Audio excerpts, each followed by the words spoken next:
Quando tornei-me diretora comercial, mandaram-me para a TPA para falar sobre o centro e sobre a profissão de Pilates.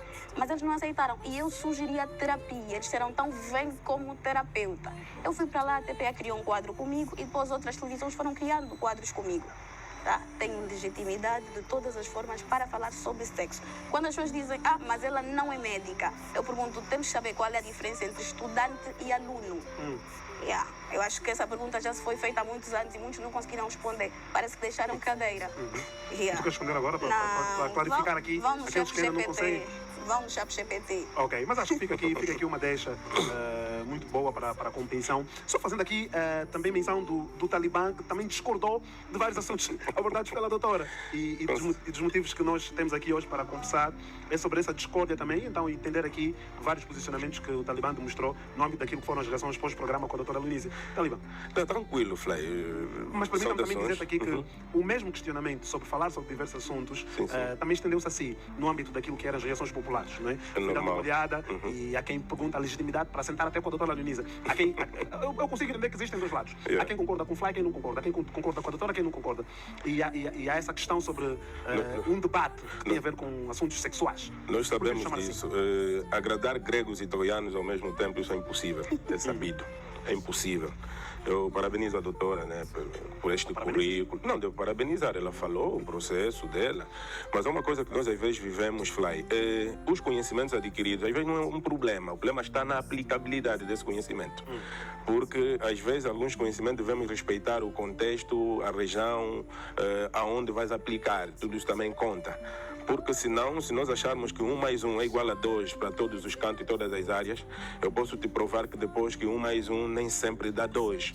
Depende. Se nós somarmos essas duas cadeiras, uma cadeira mais outra cadeira, vai dar, sim senhora, 2 cadeiras. Estão aqui a se ver as 2 unidades. Mas se eu somar uma gota d'água mais uma gota d'água, não me dá 2 gotas d'água, vai dar uma gota d'água de novo. Sim. Só que com um volume diferenciado. Logo, é o mesmo conhecimento, mas apliquei ele de uma forma diferenciada. Eu tenho que explicar o porquê do resultado. Porque senão a pessoa simplesmente dirá, não, uma gota d'água mais uma gota d'água dá 2 gotas. Não, dá apenas uma. E se for olhar, o volume é que muda. Então, nós vamos simplesmente nos limitar naquilo que é o conhecimento, que foi desta forma que adquirimos, quando sabemos que no momento da aplicação, cada indivíduo tem uma reação diferente, às vezes, do mesmo problema que estão a passar. Como, por exemplo, tu e eu podemos estar a sofrer de uma mesma patologia, temos o quê? Paludismo, ok. Mas na vez do Fly, vão lhe recomendar um comprimido de paracetamol a cada 2 horas de tempo, ou melhor, a cada 8 horas, né? E eu, na minha vez, vão me recomendar o mesmo comprimido mais a cada 6 horas. Mas estamos com o mesmo problema de saúde. Isso para dizer o quê? Somos seres humanos com comportamentos diferenciados. O generalizar é onde começamos a pecar. A questão está em generalizar. Mas aí fala assim, doutor. Obviamente, que ela, na abordagem dela, generalizou? Não, claro. Isso como errado. O que não é certo, portanto, é que a doutora em alguns momentos falou, né? Assumiu publicamente aqui que até em caso de satisfação não é fácil quanto ao estado dela, que masturba-se até 4 vezes por dia. E eu fiquei, my God, 4 vezes, essa mulher é alguma coisa. Foi daí onde eu fiquei curioso, não, deixa ainda ver, nunca antes eu seguia, 4 vezes por dia e alguma coisa não está bem. Não achaste interessante? Não, porque eu precisava saber, mas depois eu fui ver algumas contradições, porque se é terapeuta sexual, obviamente, acima de tudo, estão as recomendações, ou seja, aquelas pessoas que sofrem de algum distúrbio, de algum disfuncionamento de algo, a terapia vem para ajudar. Mas eu vejo que as grandes recomendações da doutora estão tendo um uso, no caso das mulheres, dos tais brinquedinhos.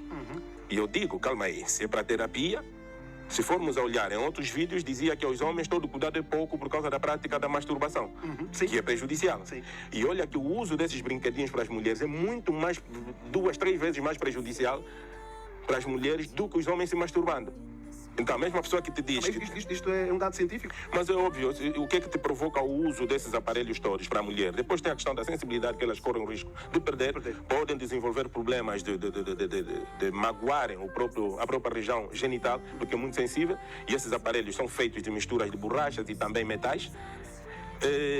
Se formos a olhar para o próprio uso, também temos que ver a própria pessoa. Eu vejo que a maior parte das pessoas que fazem uso disso nem tem um exame prévio para saber se o corpo dele vai reagir positivamente a um determinado tipo de látex. Acho que também usam látex para a fabricação destes mesmos brinquedos ou não. Angola não fabrica. Eu gostaria de saber aonde que passam aqui no país os testes de fiscalização desses aparelhos para ver se as nossas irmãs podem usar ou não. Até onde lhes ajuda a recuperar, uma vez que é para terapia. Fiscalização? Mas, obviamente, os fármacos todos que entram nesse país... Sabemos se podemos usar a mão ou não. Não, é a tua natureza, você que controla. Não é algo fora do teu próprio corpo.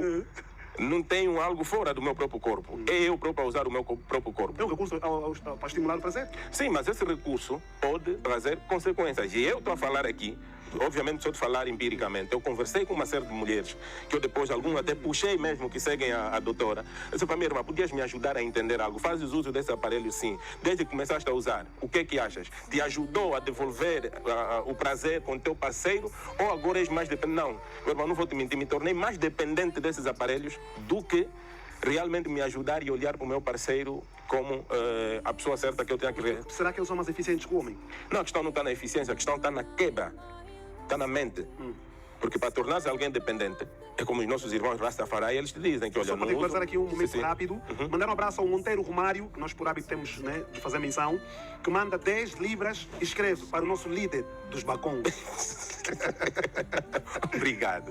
Não. Então, isso é para dizer o quê? A própria prática da sexologia, a prática no caso, não estou a falar sexologia à ciência, que é muito mais amplo, é muita coisa por se estudar. A própria prática do sexo, e eu até posso ter o cuidado aqui de ter também uma linguagem mais controlada, em vez de sexo, usar a expressão coito, depende de cada região. Porque há regiões e há pessoas que só têm a prática sexual para produzir filhos. Mas há umas que são preparadas para terem ele mesmo por prazer. Deu vontade, está em condições de resolver esses problemas. E quando eu defendi a questão de nós, os bacongos, termos esse lado, essa bênção, de comparado com outros povos, não quero dizer que no leste, ou então no sul, ou no litoral não existam, mas é uma questão de estatística, ou seja, aonde estão 10 sulanos e 10 bacongos, nós vamos encontrar em 10 bacongos 8 bem munidos, e para o lado dos sulanos podemos encontrar talvez 3 ou 4. Não, ali eu vou deixar isso um pouco mais tarde, mas eu ainda queria que a doutora também desse o seu subsídio, para não monopolizarmos a conversa. Doutora, ouvimos aqui o Talibã. Por acaso é um questionamento interessante. O facto de a doutora recomendar, e não é a única, quer dizer, não é a única entre aspas, nós tivemos aqui vários convidados, houve quem afirmou que masturbar-se faz bem, mas há quem discorda dessa teoria, alegando que é prejudicial. E penso que a doutora partiu, né, por este caminho de recomendar aos homens que evitem a masturbação pelos níveis de ansiedade e muito mais, também inclusive a pornografia. Mas aqui o Talibã traz um elemento que de facto desperta a curiosidade. Se a doutora por si só faz isso por 4 vezes ao dia, porque é que os homens porque é que nós temos que ser impedidos? É tão bom. Eu também desculpa, eu gosto de me divertir enquanto questiono e converso com os meus convidados, mas penso que entendeu a minha questão e ao mesmo tempo o ponto de vista do Talibã sobre o facto de usar e não considerar prejudicial para si mesmo. Eu tinha dito que, por ser especialista, eu consigo reverter a situação. Okay. Ainda disse, por que masturbação é prejudicial?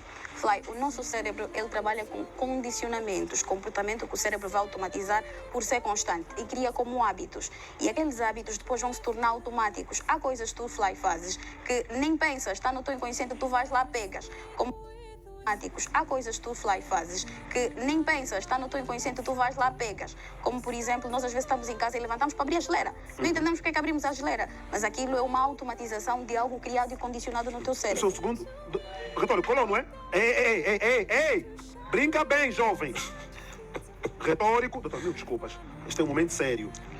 É um momento sério. Às vezes... pessoal, peço desculpas, às vezes eu sou um bocadinho parvo, ok? É hábito do programa. Nós temos um programa dinâmico e às vezes um comentário meu é em tom de gozo. Eu posso gozar no programa. Então não me levem a mal, ok? Doutora, mil desculpas. Já estamos no ar, a imagem já voltou. Pode então continuar. Ok. Onde é que eu parei? Eu falo tudo do princípio. Não, podes começar, se calhar as pessoas não perceberam devido a essa interrupção do próprio sinal. Podes voltar a explicar, né? Ok, eu tinha dito por que a masturbação é prejudicial. O nosso cérebro, ele trabalha com condicionamentos, comportamentos que nós fazemos repetidamente, acabam-se criando hábitos e ele condiciona aquilo e torna-o automático. Por exemplo, às vezes nós estamos em casa e do nada vamos abrir a geleira, nos perguntamos, mas por que é que devíamos abrir a geleira? Do nada entramos num quarto que tem lá a nossa roupa, mas não queremos tirar a nossa roupa. Por quê? Porque como são comportamentos que nós efetuamos com uma certa repetição, o cérebro acaba condicionando, acaba tendo ele como hábito.